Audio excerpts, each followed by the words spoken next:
નમસ્કાર મિત્રો, આપનું ફરીથી હાર્દિક સ્વાગત છે।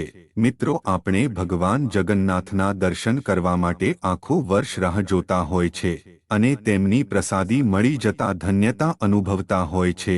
મિત્રો, આજે આપણે વાત કરીશું કે ભગવાન જગન્નાથની રથયાત્રા શા માટે કાઢવામાં આવે છે અને આ રથયાત્રા કાઢવા પાછળનું મહત્વ શું છે અને શા માટે માતા લક્ષ્મી ભગવાનથી નારાજ થઈ ગયા હર તે માટે આ વિડિયોને અંત સુધી જરૂરથી નિહાળજો અને માહિતી પસંદ આવે તો વિડિયોને લાઈક કરજો અને તમારા ગ્રુપમાં વધુને વધુ શેર કરજો અને કોમેન્ટમાં જય જગન્નાથ લખવાનું ના ભૂલતા।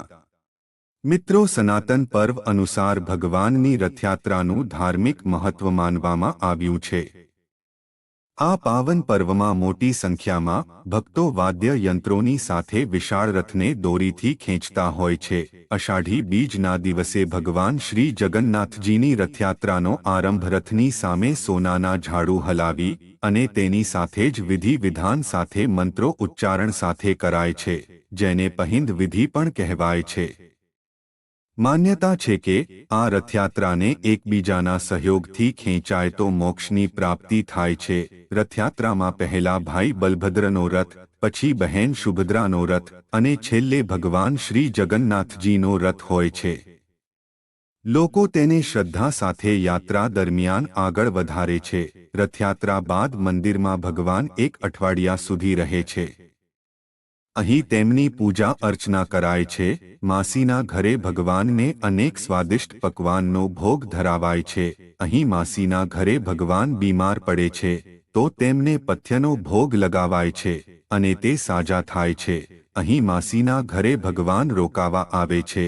તેની સાથે એક કથા સંકળાયેલી છે કે જ્યારે ભગવાન જગન્નાથ માસીના ઘરે રહે છે ત્યારે ભગવાન જગન્નાથને શોધીને લક્ષ્મીજી મંદિરમાં આવે છે અને મંદિરના દરવાજા બંધ કરી દેવાય છે, જેના કારણે લક્ષ્મીજી નારાજ થઈ જાય છે અને સાથે રથના પૈડા તોડી લે છે। આ પછી તેઓ પુરીના એક મંદિરમાં જઈને સ્થિત થઈ જાય છે। ભગવાન લક્ષ્મીજીને મનાવવા માટે જાય છે અને તેમની માફી માંગે છે અને તેમને ભેટ આપીને તેમને ખુશ કરવાની કોશિશ કરે છે। માન્યતા છે કે જે દિવસે ભગવાન જગન્નાથ લક્ષ્મીજીને મનાવી દેશે તે દિવસે વિદ્યાદશમી કહેવાય છે। આ 9 દિવસ પૂરા કરી અને ભગવાન જગન્નાથ મંદિરમાં પરત ફરે છે। 9 દિવસ સુધી આ રથયાત્રા ચાલે છે અને જેમાં લાખો ભક્તો સામાન્ય રીતે જોડાતા હોય છે અને આ સિવાય અખાડા સહિતના અનેક કરતબો આકર્ષણનું કેન્દ્ર હોય છે। રથના કલર વિશેની વાત કરીએ તો સુભદ્રાજીનો રથ કાળા અને ભૂરા કલરનો હોય છે, ભાઈ બલરામજીનો રથ લાલ અને લીલા રંગનો હોય છે અને જગન્નાથજીના રથની વિશેષતા એ છે કે તે અલગ અલગ રંગનો અને ઊંચાઈએ સૌથી વધારે હોય છે। ભગવાન જગન્નાથની રથયાત્રામાં પ્રસાદનો ખાસ મહત્વ હોય છે। વર્ષોથી ચાલતી પરંપરા મુજબ ભગવાન જગન્નાથની નરયાત્રા એટલે કે રથયાત્રા દરમિયાન જાંબુ અને મગનો પ્રસાદ આપવામાં આવે છે। દર વર્ષે રથયાત્રા દરમિયાન હજારો કિલો મગ, કાકડી અને જાંબુનો પ્રસાદ વહેંચવામાં આવે છે। આ પ્રસાદનો એક આગવું મહત્વ છે। આની પાછળનું વૈજ્ઞાનિક કારણ પણ છે। રથયાત્રા દરમિયાન ભગવાન જગન્નાથનો આ ખાસ પ્રસાદ ચઢાવવામાં આવે છે। સાથે જ ભાઈ બલરામ અને બહેન સુભદ્રાને પણ ભોગ ચઢાવવામાં આવે છે। અમદાવાદ વાસીઓ જેટલી રાહ જોતા હોય છે એટલી જ આતુરતાથી તેના પ્રસાદની પણ રાહ જોતા હોય છે। એક સવાલ એ પણ છે કે દર વર્ષે રથયાત્રા દરમિયાન મગ, જાંબુ અને કાકડીનો જ પ્રસાદ કેમ આપવામાં આવે છે? તો આ પ્રસાદના સ્વાસ્થ્ય ફાયદા પણ છે અને સમય પ્રમાણે આ પ્રસાદ પસંદ કરવાના વૈજ્ઞાનિક કારણ પણ છે। પ્રથમ વાત કરીએ મગની તો બીમાર વ્યક્તિને પણ ઊભા કરવાની તાકાતમાં હોય છે। મગ પ્રોટીનથી તો ભરપૂર હોય જ છે, સાથે સાથે તેમાં વિટામિન A, B, D અને સાથે ખનિજ તત્વો પણ ભરપૂર પ્રમાણમાં હોય છે। ઉપરાંત રથયાત્રામાં ફણગાવેલા મગનો પ્રસાદ આપવામાં આવે છે। ફગાવેલા મગ ખાવાથી વ્યક્તિને લાંબા સમય સુધી ભૂખ નથી લાગતી। રથયાત્રામાં ભક્તો લાંબુ અંતર કાપતા હોવાથી તેમને વારંવાર ભૂખ નથી લાગતી। તેમજ મગ તેમના શરીરમાં એનર્જી બૂસ્ટરનું કામ કરે છે। ત્યારબાદ વાત કરીએ કાકડીની તો રથયાત્રા ચોમાસાની શરૂઆતમાં નીકળે છે। આ સમયે હવામાં ભેજ વધારે હોવાના કારણે પરસેવો બહુ પડે છે, જેના કારણે રથયાત્રામાં ભાગ લેનાર લોકોને અશક્તિનો અનુભવ થઈ શકે છે। કાકડીમાં પાણી અને અન્ય પોષક તત્વો હોવાના કારણે કાકડી ખાવાથી ડિહાઇડ્રેશન થવાની શક્યતા ઘટી જાય છે અને આખા દિવસ તાજગીનો અનુભવ થાય છે। ત્યારબાદ વાત કરીએ જાંબુની તો જાંબુ ચોમાસાનું ફળ ગણાય છે અને રથયાત્રા પણ ચોમાસાની શરૂઆતમાં જ યોજાતી હોય છે।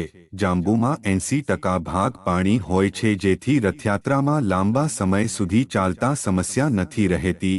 આ ઉપરાંત જાંબુમાં મેગ્નેશિયમ, ફોસ્ફરસ અને સોડિયમ પણ ભરપૂર પ્રમાણમાં હોય છે, જેથી ભેજવાળા ગરમ વાતાવરણમાં પણ શરીરમાં શક્તિનો સંચાર થાય છે। આ ઉપરાંત ચોમાસામાં વાયરસજન્ય રોગોનો સંક્રમણ વધી જતો હોય છે અને જાંબુના સેવનથી વાયરસથી થતા રોગોમાં પણ શરીરને રક્ષણ મળે છે। તો પથરી અને કિડની સમસ્યાઓ પણ સૌથી વધારે જોવા મળતી હોય છે અને આ ઋતુમાં જાંબુના સેવનથી કિડનીના દર્દીઓને ઘણો ફાયદો મળે છે। ધર્મની પૌરાણિક માન્યતાઓમાં ચારધામોમાં પ્રત્યેકને એક યુગનો પ્રતીક માનવામાં આવ્યું છે। આ પ્રકારે કળિયુગમાં પવિત્રધામ જગન્નાથપુરી માનવામાં આવે છે। તે ભારતના પૂર્વ ઓરિસ્સા રાજ્યમાં સ્થિત છે, જેનું પુરાતન નામ પુરુષોત્તમપુરી છે। નીલાચલ સંઘ અને સ્ત્રી ક્ષેત્ર પણ છે। તેના પ્રમુખ દેવતા ભગવાન જગન્નાથથી એવી ધાર્મિક માન્યતા છે કે ભગવાન જગન્નાથની મૂર્તિ રાધા અને શ્રીકૃષ્ણના યુગલ સ્વરૂપ છે। શ્રીકૃષ્ણ ભગવાન જગન્નાથના જ અંશ સ્વરૂપ છે અને એટલા માટે ભગવાન જગન્નાથને જ પૂર્ણ ઈશ્વર માનવામાં આવ્યા છે। પુરાણોમાં વર્ણવ્યા પ્રમાણે જ્યારે બહેન સુભદ્રા તેમના પિયર પધાર્યા ત્યારે તેમણે બંને ભાઈઓ શ્રીકૃષ્ણ અને બલરામ સમક્ષ નગર યાત્રા પર સાથે જવાની ઈચ્છા વ્યક્ત કરી હતી। આ ખુશીમાં જ રથયાત્રાનો ઉત્સવ મનાવાય છે।